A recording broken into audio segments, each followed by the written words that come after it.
Olá, o Brasil está discutindo a chamada reforma da Previdência, uma medida que é prioridade do governo federal e que vai afetar a vida de todos os brasileiros, do setor público e do setor privado. E aqui na TV Câmara Bauru e na Rádio Câmara, nós estamos ouvindo especialistas sobre as possibilidades em torno do que o governo federal está chamando de reforma, com modificações em todo o sistema, provavelmente na idade mínima e em todos os outros mecanismos que interferem no caixa, sobretudo que o governo tem de salvar do ponto de vista fiscal. O presidente atual acaba de assumir a Fundação de Previdência do regime próprio municipal, Gilson Gimenez, é conselheiro, tem larga experiência no assunto, participa das discussões temáticas especializadas em relação a esse tema, vai nos ajudar nessa contribuição aqui na Rádio da TV Câmara, para que a gente possa conversar com você previamente em relação a esse tema, Gilson. Obrigado por você ter vindo aqui falar conosco. Obrigado, eu digo, e estou à disposição de vocês no momento que vocês precisarem para a gente debater esse importante tema, que é a reforma da Previdência e os impactos que trará também na vida do servidor público. A nossa ideia, como eu disse aqui, é antecipar alguns assuntos, né?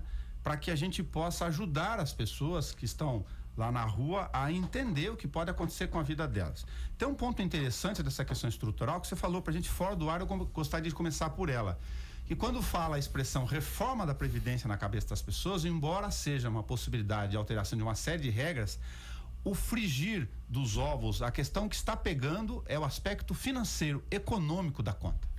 Sim, eu penso que essa reforma da Previdência, ela devia ter um nome no meio da frase, né? Que seria reforma econômica da Previdência.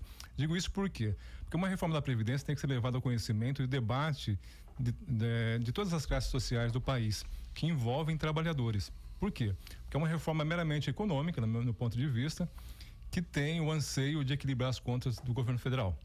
E isso não está sendo debatido efetivamente com a população e com os trabalhadores. Isso pode gerar a curto prazo mesmo uma situação aí de desequilíbrio social no país, porque a Previdência é o maior mecanismo de distribuição de renda do país. Isso aí não está se levando em conta esses impactos que pode acontecer.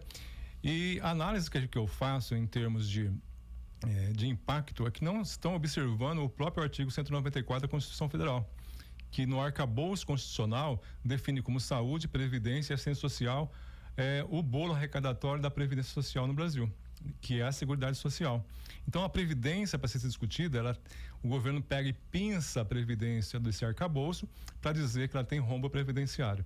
Então isso causa uma certa preocupação, porque a fonte de custeio da Previdência, ela passa por dentro da Seguridade Social, que são impostos importantes, além da cota do trabalhador 11%, tem a parte patronal que é em torno de 20%, e também tem impostos importantes de arrecadação para a Seguridade Social com a Previdência, que é o SLL, o PIS/COFINS, o INSS e os prognósticos de loterias que o governo também joga nesse bolo arrecadatório. Então, nesse sentido, e até 2015 isso estava superavitário, sobrava recurso disso, né? E quando a gente fala que precisa ouvir os trabalhadores de forma geral para entender isso, a gente fica preocupado com questões, com as premissas que deve ter uma reforma previdenciária. Por exemplo, o fator demográfico, o fator biométrico, das tábuas biométricas para entender quem é esse trabalhador, em que região do país ele está, qual é a sobrevida dele em cada cidade do país.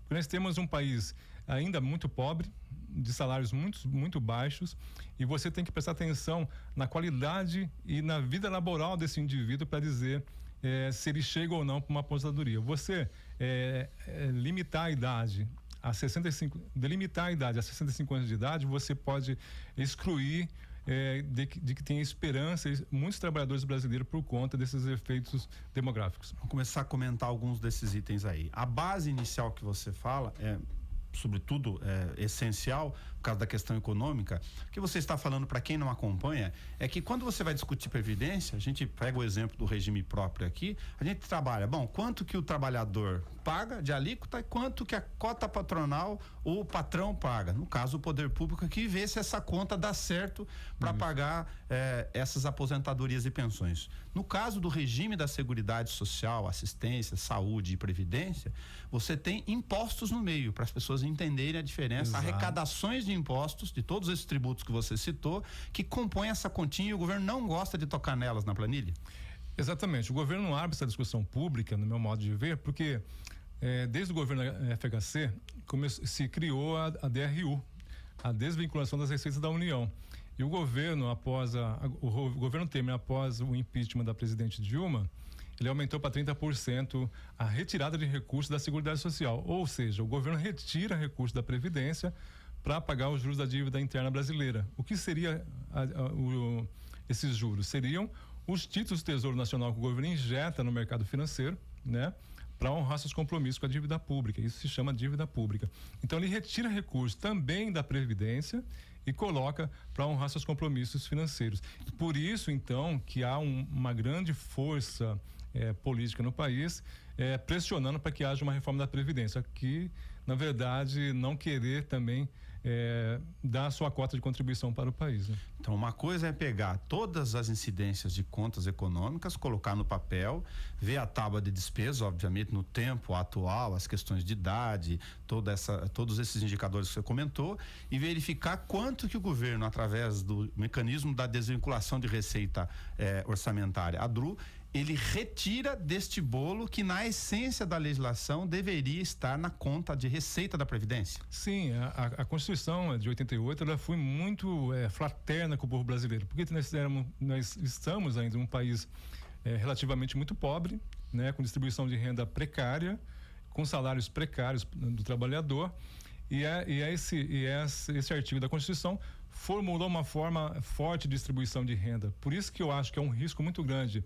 fazer uma reforma meramente sobre o anseio econômico e não debater com a sociedade a profundidade dessa reforma, né? Isso eu acho muito perigoso, muito temerário, porque atingirá os menos favorecidos, né? Agora, é isso que o governo está fazendo. Tanto a proposta que foi colocada lá no final do ano passado pelo governo Michel Temer, quanto que está sendo previamente colocado agora pelo ministro Paulo Guedes em relação ao governo Bolsonaro, é de mexer na conta da questão econômica e não nesses outros aspectos, regra geral. Assim, de uma forma didática, né? Imaginamos Bauru numa reforma da Previdência enquanto geografia.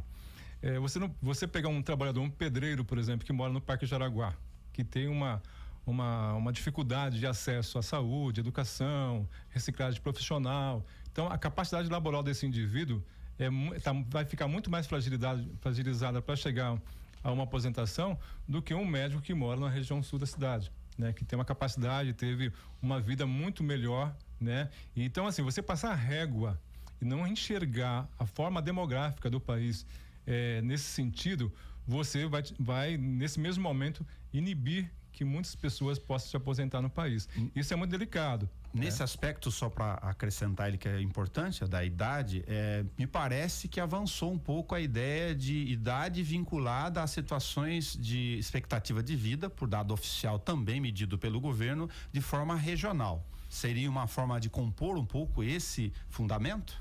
Sim, essa análise ela é primordial para você fazer uma reforma, né? Para você garantir que as pessoas tenham continuem com a sua situação programada de se aposentar. E esse aspecto é importante porque são classes desiguais, são categorias desiguais de trabalhadores no país. Se você passar a régua, por exemplo, outro dado importante, tem cidades em Alagoas que a média de sobrevida está em torno de 54 anos. Você jogar 65 anos de média de idade para esse povo, você eliminou qualquer possibilidade de aposentação desses trabalhadores. Então isso é muito grave. Em termos de comparação com o regime geral, a questão da fonte de custeio que a gente ainda estamos discutindo aqui, sim, através da Seguridade Social, os RPPS, que são regimes próprios de previdência, eles são autossustentáveis. Por quê? Você tem da parte patronal a sua cota e tem da parte dos trabalhadores a sua cota. Então isso faz um bolo de arrecadação, um regime solidário de repartição fechada, e você consegue construir um caixa a longo prazo para pagar benefício. Então é tangível, você enxerga isso. No regime geral não, como é uma forma impositiva e compulsória de arrecadação, o trabalhador acaba não se atentando pelo volume de recursos que ele vai capitalizar. Então, assim, para enxergar um pouco dessa dinâmica, o RPPS é um bom espelho, né? E se ele for bem cuidado, ele garante aí uma tranquilidade para os servidores, no caso. Outra questão importantíssima que é nesse tema que você está pontuando, a propaganda oficial, né, ou a contra-propaganda em relação a esse tema. Alguns setores, por exemplo, e isso, infelizmente, alguns setores usam isso, tentaram sentenciar o servidor público com seu só gosto das contas, porque ele tem a média salarial maior, só que aí não coloca todos os pratos na mesa. Por exemplo, a questão que foi comentada pelo colega presidente do Conselho Curador numa entrevista que a gente fez sobre essas mesmas prévias, de que o trabalhador comum, dadas as diferenças salariais e as condições de cada situação, além da questão do concurso, enfim, de meritocracia, acesso, ele tem o componente da conta do fundo de garantia, que não tem de um lado, mas tem do outro. Então, a contraparte hoje de você ser servidor de carreira é exatamente esses direitos que estão querendo discutir, que é teto, a questão da estabilidade do emprego também, que vem aí com algumas reformas. Então, qual será o benefício de ser servidor público? Essa é uma pergunta que vai ficar no ar daqui para frente, porque o que você tem que faz frente ao fundo de garantia, por exemplo, seria a estabilidade do emprego e, por exemplo, uma aposentadoria integral, desde que você tenha entrado ali antes de 2004. Então, são assim alguns parâmetros que, de certa forma, beneficia o servidor, mas é uma condição de reparação de benefícios que o trabalhador da CLT tem e nós, servidores, não temos, né? Então, essa é uma conta que precisa ser levada em conta. Como é que fica do ponto de vista, eu sei que esse também é bastante temático, dá um programa específico para isso, mas para a gente poder pontuar, a questão do efeito do chamado Estado mínimo, com mais de 100 estatais eventualmente sendo privatizadas. Aqui não estamos discutindo se deve privatizar ou não, mas levando-se em conta do ponto de vista da tábua das possibilidades que nós estamos discutindo aqui, que significa um estado menor e, portanto, a curto ou médio prazo, um estado que vai ter menos gente ingressando e financiando esse mesmo sistema que nós estamos falando. Se é a regra atual, por exemplo, quanto menos gente entra, lógico, um raciocínio até absoluto, imediato, você tem menos grana e esse sistema aumenta o déficit. Sim. A Previdência ela foi instituída em todo o mundo de uma forma fraterna e solidária. O que é solidário? Eu pago, o Nelson paga para que o Pedro possa estar aposentado. Essa é a conta. Na verdade, hoje nós estamos um pouco deficientes nisso porque vem se reduzindo a forma de se contratar. O Estado mínimo por si só, ele causa um desequilíbrio muito forte na questão previdenciária, porque você deixa de repor aposentado, elimina-se setores de atendimento público, etc. Então você tem aí uma redução do quadro de servidores. Como você depende da alimentação do sistema de entrantes e de reposição de massa de aposentados, o sistema começa a ficar deficitário. Então, o Estado mínimo vem contra a questão de sobrevivência por exemplo, do RPPS, que é o regime próprio. Então isso atrapalha muito a vida na questão atuarial e financeira. Quando o governo então determina um tipo de contratação de mão de obra terceirizada, uma opção dele, ele deveria fazer na conta do cálculo atuarial o impacto disso no tempo, porque ele está alterando a regra do jogo e das contas. Sim, aqui em Bauru, felizmente os últimos prefeitos, eles têm se atentado a essa questão, porque quando há desequilíbrio no órgão previdenciário, a fatura volta para o ente federativo, que vai cair no colo do prefeito. Então o prefeito ele tem que medir as consequências de atos que ele deve tomar na sua administração para que não haja impactos no regime previdenciário. É aquela velha discussão, né? Qualquer espirro que aconteça dentro dos ativos vira uma pneumonia no sistema previdenciário. Um outro tema, Gilson, para a gente poder comentar. Quando trabalha a palavra privilégios no meio, algumas castas sociais e carreiras nunca gostam de entrar na regra do jogo. E vamos citar aqui, sem nenhum defeito, porque é uma questão dos sistemas. No setor público, o Ministério Público, o Judiciário, o Legislativo, eles têm condições diferentes, assim como os militares, por características específicas das carreiras de cada um, ok? Mas que interfere diretamente na forma de aplicar. Há uma proposta em questão de que você trabalhe o trabalhador comum do dia a dia, do sistema seletista e também os servidores públicos operacionais de todos os setores, excluindo regras para essas carreiras. É correto esse tipo de visão sobre a reforma? Mas é exatamente por isso que eu chamo isso de que não é isso que está sendo colocado, não é uma reforma previdenciária, é uma reforma econômica previdenciária, porque quando ela não atinge os fatores atuariais para você compor um sistema previdenciário e você tira da reforma categorias, por exemplo, como os militares, né? Aqui eu não estou julgando o mérito de um militar aposentar mais cedo, mas sim contributivo. Não é possível você aceitar que uma categoria pague menos que as outras e usufrui do bolo de arrecadação de todas as categorias do Brasil. Então, assim, esse é um ponto importante, por quê? Porque hoje o militar paga em torno de 7,5%. Então, há uma diferença de contribuição dele. Estou falando do sistema contributivo. De novo, não estou entrando no mérito da questão de aposentar com 40, 50 ou ficar na reserva até o fim da vida. Estou discutindo o efeito disso sobre a conta. Matemática e financeira. Já que o governo quer discutir o financiamento da Previdência, ele não deve extirpar dessa reforma nenhum tipo de categoria, nem do judiciário, nem militar, nem ninguém. É necessário que todos paguem para ter direito, porque a Previdência, de novo, ela foi criada sob um aspecto de poupança. Então, eu só posso usufruir daquilo que eu poupei. Mas pagar de forma universal, alíquotas iguais. Exatamente, a palavra correta, universal.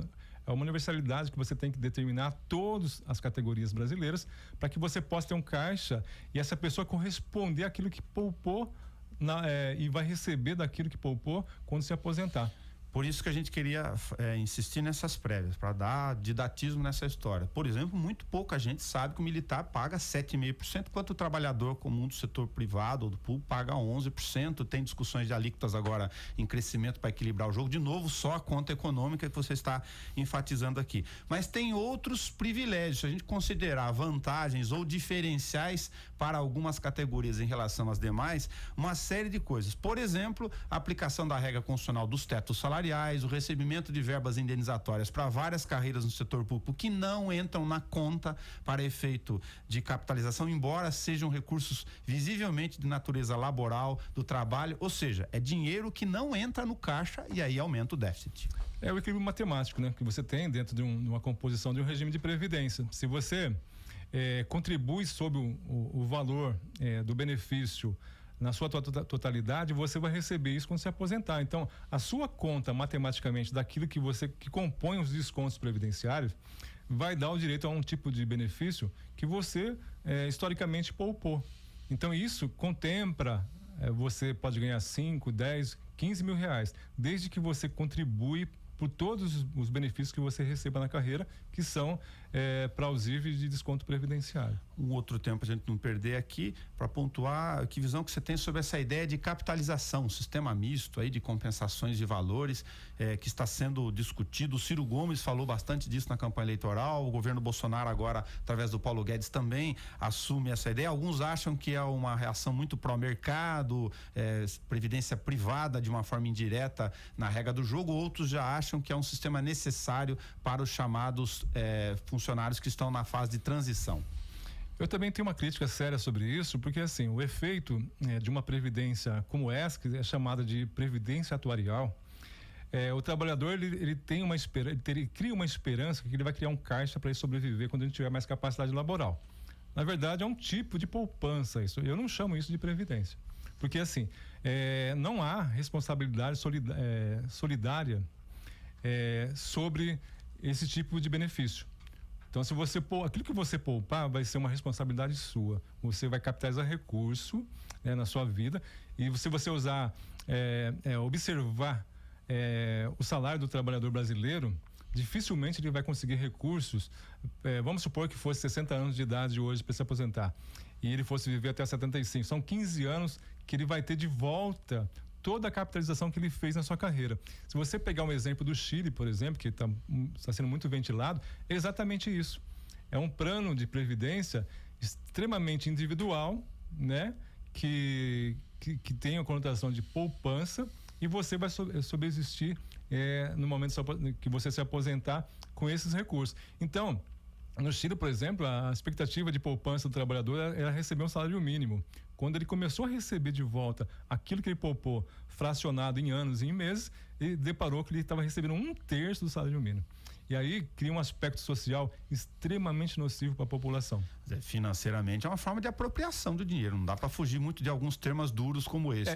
Você contribui durante um tempo sobre uma regra e recebe depois fracionado com outra regra. E o pior de tudo, não há nenhuma responsabilidade subsidiária do governo. Isso é um problema seríssimo que vai jogar uma grande massa de novos trabalhadores num escuro que não tem fim. Qual é a forma de controle disso? Porque é um investimento. Com natureza previdenciária, mas um investimento, como se fosse uma aplicação. Ele vai ser institucionalizado, essa poupança que o trabalhador vai ter que fazer. Mas não há nenhum compromisso governamental sobre isso. ele vai ser responsável por aquilo que ele capitalizar. Então, se eu ganho mil reais, eu vou ter uma cota a ser depositada desse salário.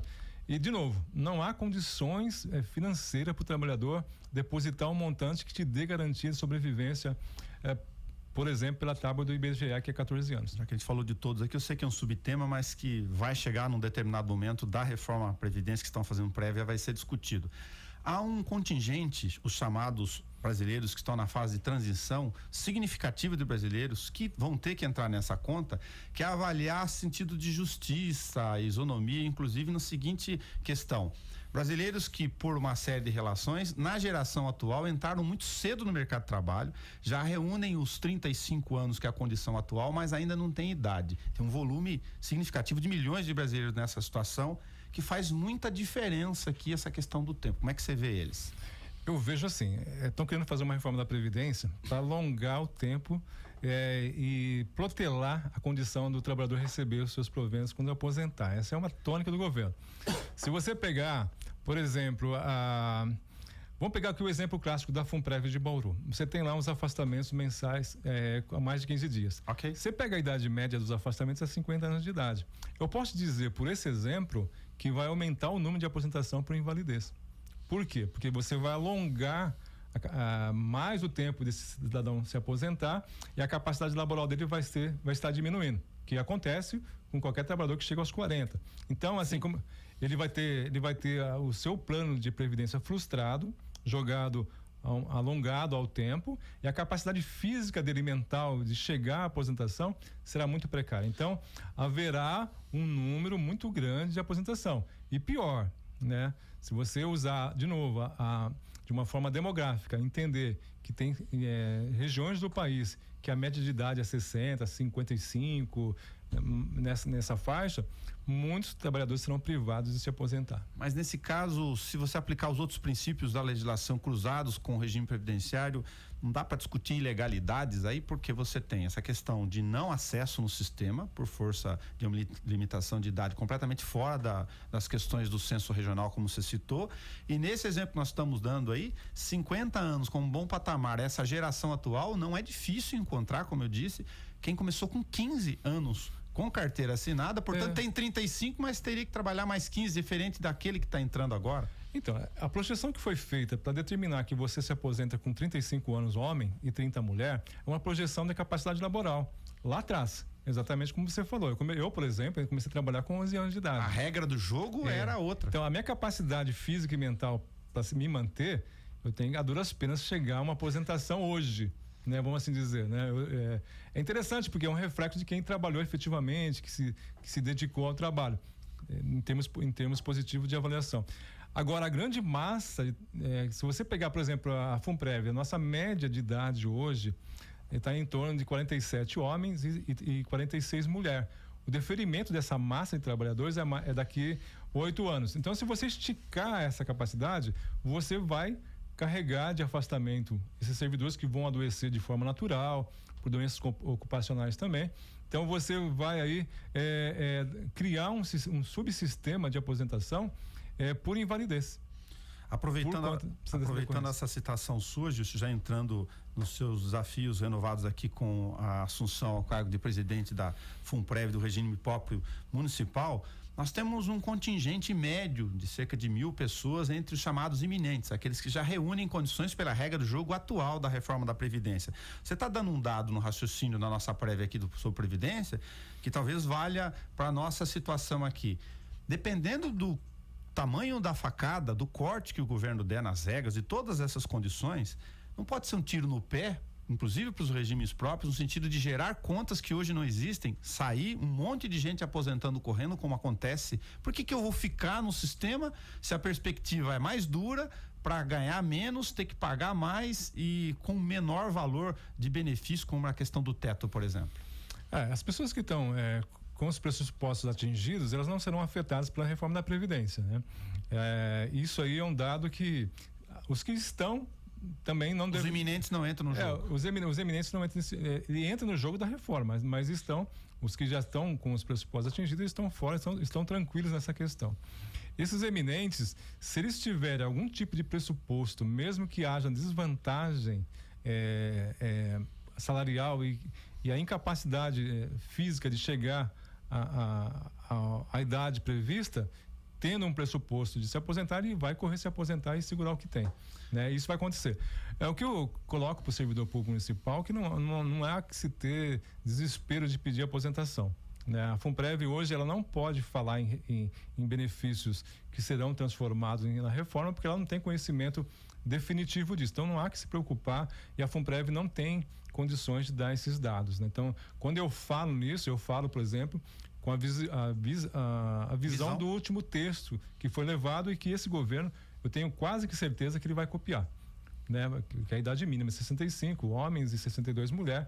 Isso é uma coisa que eles estão chamando de reforma robusta, né? Porque, na verdade, só pela idade mínima para se aposentar é uma reforma quase que completa, porque você prolonga a vida do trabalhador em termos de querer se aposentar. E aí o governo foge de todas essas discussões. A gente não pode voltar na questão política aí, que é atacar os privilégios, essas outras condições, fazendo o corte em uma única ferramenta que resolveria a continha dele. Eu acho assim, o governo tem que se preocupar com o país, né? E essa grande massa de trabalhadores que estão na carreira, como você propriamente disse, elas têm que ser respeitadas. Você faz previsão. Previdência é fazer previsão, é se prevenir de atos fortuitos no futuro, que seria uma condição de você se sustentar com aquilo que você poupou. Esse é o raciocínio de você ter previdência.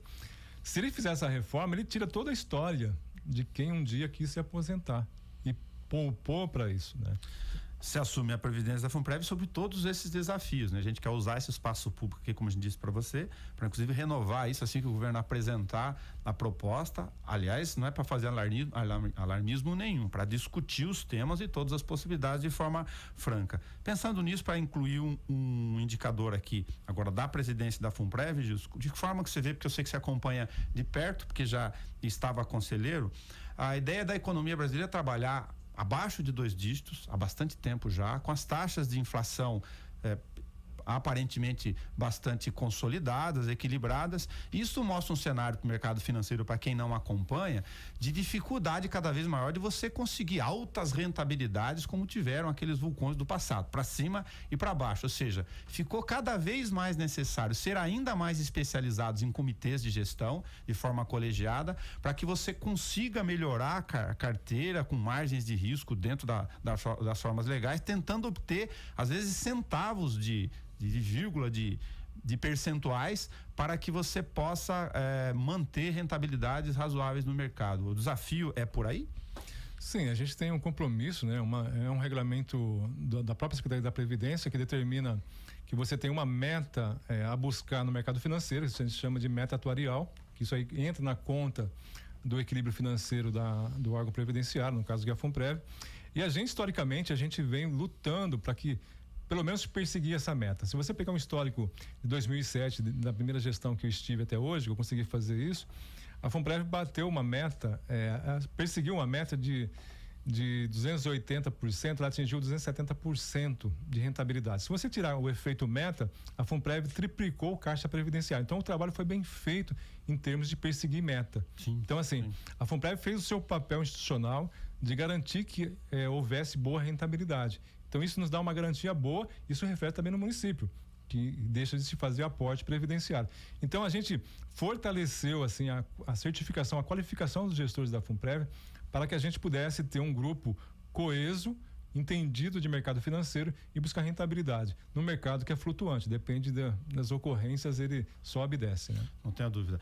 Pensando na questão desse cenário, para as pessoas entenderem um pouquinho de como funciona isso na regra lá, se você pretende manter na discussão com eles essa ideia de colegiado para repartir inclusive a responsabilidade, tem os especialistas, os economistas, é lógico, mas o que eu acho que foi um ganho de maturidade ao longo do tempo, olhando de fora, a ideia do comitê gestor é que o coletivo acaba discutindo inclusive nuances específicas, né? Olha, a nossa carteira está muito conservadora em relação à comparação de mesmos perfis financeiros de outras carteiras parecidas.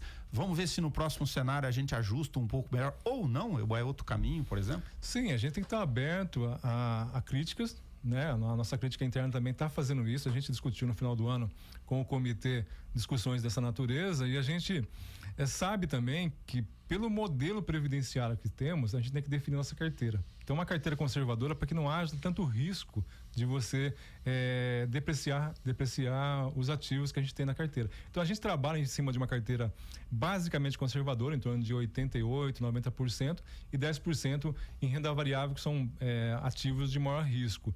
Para quê? Para que a gente possa bater essas metas que estão estabelecidas. Esse ano que passou, a nossa meta estava em torno de 9%, 9,5%. A gente está chegando aí no patamar de 8%. Então, a gente buscou a meta, né? Não fechou ainda as contas do ano passado, mas a gente vai ter essa rentabilidade num ano extremamente atípico, com eleição, Copa do Mundo e com efeito eleitoral muito sério. Então, a gente conseguiu ainda buscar uma meta muito interessante que nos ajuda aí a ter equilíbrio financeiro para o futuro. Duas medidas específicas para a gente poder comentar, não deixar entre tantas para a gente abrir para outro programa. A transferência agora com lei recente do auxílio saúde para a conta da prefeitura, isso tem efeito financeiro na Funprev, o monitoramento disso para que a prefeitura também no tempo ouça a opinião da perícia da Funprev para que não fique lá um estímulo à aposentadoria, porque isso interfere no caixa, no sentido inverso, e a ideia do abono de permanência, que dependendo da regra da Previdência que a gente está falando aqui, pode interferir também na capacidade do governo ter essa conta ou ele ter que voltar para inatividade de forma definitiva. Sim, esses efeitos acontecerão, caso a reforma seja concretizada desse modelo que estão pregando.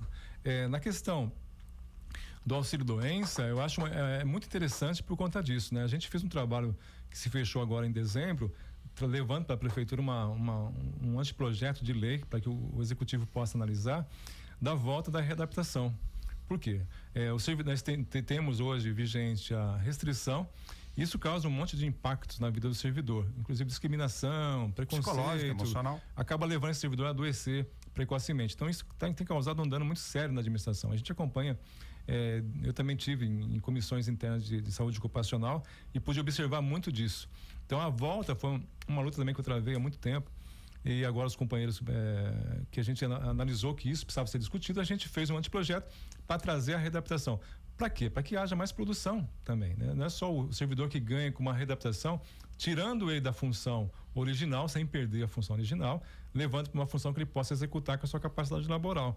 Então, ele passa a produzir melhor, né? Tira o efeito preconceituoso que se cria dentro desse servidor e a prefeitura ganha com isso. Em vez de afastar um servidor que está debilitado ou encaminhar para uma aposentação por invalidez, ele é recuperado para o mercado, para a atividade profissional que ele exerce no município. Usando a expressão da política aí por alguns, a expressão ganha-ganha, o ponto de vista emocional, motivação e para o caixa também os efeitos disso. Exatamente, o efeito para a Funprev é importante, porque você deixa de ter o custeio do auxílio doença. A prefeitura passa a custear isso, logo uma responsabilidade para ela também cuidar da atividade laboral do servidor e consequentemente ter um lado positivo que é a produção. Gilson Gimenez, muito obrigado por você ter repassado aqui alguns dos principais, são muitos temas, para a gente não ficar um tema especializado com esse, lógico, não tocar todos, mas já está no ar aqui convidado pela Rádio e TV Câmara, para assim que o governo apresentar o conteúdo das propostas, para saber se ele tocou ou não, se é pior ou melhor do que isso, apresentar cenário para a gente poder discutir, ajudar as pessoas a entenderem lá fora. Eu agradeço, acho que é uma grande oportunidade de falar isso, porque na grande mídia você às vezes não vê uma pessoa fazendo contraponto, né? E é importante isso para a saúde do país, a saúde de quem quer se aposentar e ter a esperança de manter um dia a se aposentar. Obrigado. Esse programa é uma prévia da questão da reforma da Previdência, portanto, ela serve tanto para os trabalhadores no regime privado quanto para o setor público. Nós vamos continuar com essas prévias, ouvindo também o ex-presidente da Funprev, da sua experiência na área da administração, e a Secretaria Municipal de Administração do Governo, para ter um quadro com mais de um ponto de vista. Você pode encontrar esse programa para assistir a hora que você quiser, na íntegra, também na página da TV Câmara no YouTube. É só clicar em vídeos que vai estar lá o programa para você poder acompanhar. Eu agradeço, fico por aqui na conversa com Gilson Gimenez, em companhia da colega Lidiane Oliveira e do Rafael Marolbo e também do Gustavo Rosella, lá na central da TV. Até o nosso próximo encontro.